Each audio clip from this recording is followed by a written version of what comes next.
36 जिल्हे, 36 बातम्या. News G9 Maharashtra. उत्तर तुमच्या प्रश्नांची.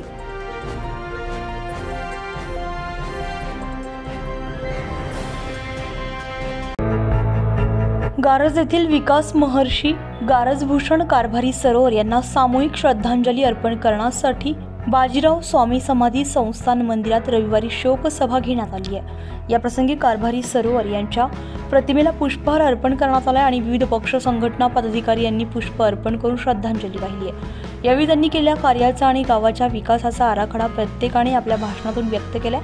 आमदार रमेश बोरनारे यांनी देखील प्रतिमेला पुष्पहार अर्पण करून श्रद्धांजली वाहिली आहे. ग्राम सचिवालयाजवळ नवीन कमान बांधून त्या कमानीला गारजभूषण कारभारी सरोवर यांचे नाव देण्यात येणार असल्याचं त्यांनी शोकसभेत बोलताना सांगितलं. तसेच ग्रामपंचायत कार्यालयात तैलचित्र उभारण्यात येणार असल्याचं दिगंबर मोरे यांनी सांगितले. यावेळी माजी सरपंच पुष्पाताई सरोवर, ग्रामपंचायत सदस्य दिगंबर मोरे, माजी सरपंच सुभाष सरोवर, जय योगेश्वर पतसंस्थेचे चेअरमन सुभाष कांदे, ग्रामविकास अधिकारी प्रभाकर मोगल, विलास सरोवर, संतोष सरोवर, नारायण तुपे, भाजपा युवा मोर्चा तालुका अध्यक्ष अशोक शेळके, सोन्याबापू सरोवर, राधाजी सरोवर, तातेराव चव्हाण, आसाराम सरोवर, आर सरोवर, अंबादास कांदे, नरेंद्र सरोवर, ज्ञानेश्वर वाघ, हरिदास कोतकर, कडुबा कोतकर आदींसह ग्रामस्थ मोठ्या संख्येने उपस्थित होते.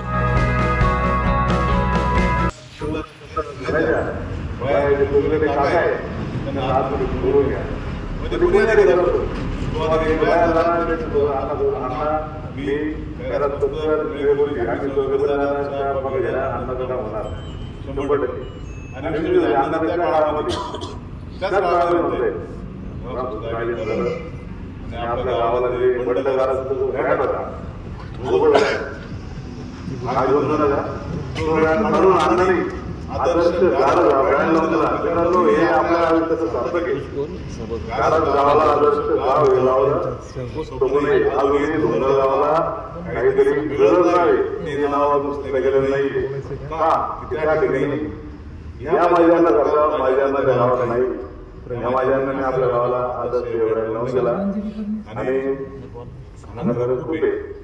मित्रांनो, ठीक आहे, माणूस कुठलाही माणूस चुकीचं काम करत चुकीचं काम हे आपण घडलं आणि नवीन काम आणण्याचे चांगले केले हे त्यांच्या चुकीचं झालं तर कृपया त्या कामाचं पुढे कुठलाही घेऊ नका. अन्नाने बरोबर चांगले काम केले ते चांगलंच काम लक्ष ठेवा. एखाद्या काम डोक्यात घेऊ नका. लोक होते अतिशय दुःखात या ठिकाणी बुडाले.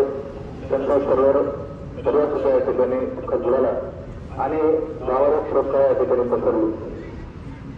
अन्नासोबत खूप कमी राहण्याचा ठिकाणी वेळ झाला, परंतु जेवढा वेळ झाला तेवढं खूप काही शिकण्यासाठी या ठिकाणी होतं. स्वच्छता अभियान चालू असताना ज्यावेळेस ग्राम संरक्षण या ठिकाणी स्थापना करायची होती, मला आठवतं अण्णा पुढे व्यक्ती निघली होती आणि अण्णांना आम्हाला सांगितलं होतं की मी पंचायत तुम्ही आणि अशोक काढूया आणि अशोक शेळकेचे त्या ठिकाणी गेलो होतो. संपूर्ण गुरुमंडळमध्ये या ठिकाणी सन्मानामध्ये संपूर्ण दिवस झालेला आणि शेवटी शोध घेऊन अशोक शेळकेंनी या ठिकाणी गारज गावामध्ये आलो. तसंच अण्णाच्या चिरंजीव विवेक हा खास माझा या ठिकाणी मित्र होता. त्याच्यामुळे अण्णाच्या फॅमिली राहण्याचा या ठिकाणी वेळ झाला. पण प्रत्येकाला जन्मानंतर प्रत्येकाच्या घरी जायचं असतं. विवेचन केल्यानंतर अण्णासोबत राहण्याचा वेळ झाला. आता सुद्धा ग्रामपंचायतमध्ये निवडून गेल्यानंतर अण्णाने खूप मार्गदर्शन या ठिकाणी केलं. अण्णांच्या आणि माझ्या खूप काही वेळेस या ठिकाणी शाब्दिक सुद्धा या ठिकाणी होती. परंतु मला असं वाटतं की अण्णा मलाच का बोलतात. परंतु नंतर कळालं की आपल्या जिवाळ्याचे जे लोक असतात, आपल्या प्रेमाचे जे लोक असतात, बरेच माणूस बोलतो. माझ्या नंतर लक्षात आलं आणि पुन्हा एकदा आपल्या गावामध्ये अण्णा प्रकाश स्वभाव काळाचं व्यक्तिमत्व या ठिकाणी गावात परंतु परिसरात सुद्धा या ठिकाणी होणार नाही. कारण बरेच वेळा या ठिकाणी अशा असतात राजकारणामध्ये विचारल्यानंतर काही स्वार्थी राजकारण करतात, काही आपुलकीचं राजकारण करतात. पण अण्णांचं या ठिकाणी कधीच वैयक्तिक राजकारण अण्णाने केलं नाही. बऱ्याच वेळा गावासाठी आणण्याचा अण्णा त्या ठिकाणी खटपट राहिला. बऱ्याच वेळेस अण्णा कुठेही गेलो सगळं राजकारणाही नसतानाही अण्णा प्रत्येक पुढ्याला या ठिकाणी काही ना काही आपल्या गावासाठी या ठिकाणी लागण्याची तयारी अण्णा या ठिकाणी करत होते. आता बऱ्याच दिवसापासून अण्णाची इच्छा होती की आपल्या बाहेर सर्व संस्थांना या ठिकाणी किती खेळ या ठिकाणी मंजूर व्हावं. देवी दिली आणि गायीसाठी गायीवर आश्रमामध्ये त्या गायीवर हात फिरवला आणि पुन्हा सांगितलं काही कधी माझ्या गवानी घ्या आणि माझं नाव टाकून द्या. अण्णांनी ते शब्द पूर्ण त्यांचे नव्हते तरी पण अण्णाचा ते शब्द अधुरा राहून गेला आणि अण्णांनी बरेच बरोबर त्यांच्या जीवनाचं सगळं उत्तर सांगून दिला आणि अण्णाचं होतं ना तुम्ही ते किती रोड ठेवले पाठाला सुद्धा बोलू बरोबर.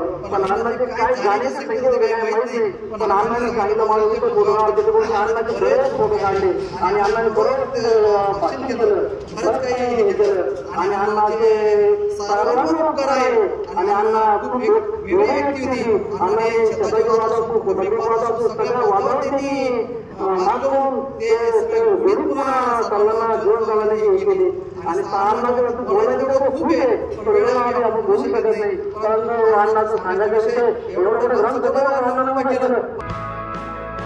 न्यूज जी9 महाराष्ट्रासाठी प्रतिनिधी प्रवीण निपाणे, छत्रपती संभाजीनगर.